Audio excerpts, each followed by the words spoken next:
we'll be showing you how to send money on Remitly. Now, all you're going to be using is this app right here. It's called Remitly Send Money and Transfer. It's an app that basically allows you to send any money to any country in the world. And once you actually open up the app, it will actually prompt you to log in. I have already logged in, and if you log in, it will look like this in this page right here. In the top left hand corner, you can actually select the country that you want to send money to. Let me just say I want to send money to Bangladesh, so you can select that country and it will take a second to load, and you just click on send icon in the bottom middle of the screen. Now, once you click on send, you can actually choose from your currency. Mine is selected AUD, Australian dollar, and you can just say 22 Australian dollars is about 1,700 Bangladesh currency. So all you do is you type that in, and you can actually choose the speed it will deliver. You want it to deliver faster than it typically costs, about 10% more than the price of economy, which takes 5 to 7 business days, which means the overall fee is faster. And once you've done that, you just click on continue. You select the option you want. You can choose if you want to deliver it from the mobile money deposit, bank deposit, or cash pickup. I typically do bank deposit because I just want to deliver it to my friend's bank immediately. And depending on the bank that they use, you just want to select it, or you can choose another bank at the bottom. In this case, I'll be using Prime Bank. So once you click on Prime Bank, you just enter in your bank's account number here and your routing number, which is easy to find in the app. It's usually just, you can search for it in the help option of it, and we can see how to find it.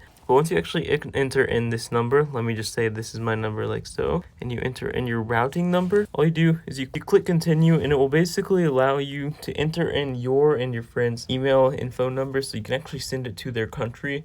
And it's very safe and secure, so you can actually verify it. It will send text and email to verify it's the right person. And once you've done that, it will make you agree to the documents of the terms and service. And you can basically send the money. It may take a few hours or minutes depending on what you are sending, but it's pretty easy to do, and you can just send any currency through this app. And once you've done it, it will actually show up here in your email and in your bank account. And if you click X, you can save, transfer, or discard it. And it's really easy. It's very straightforward.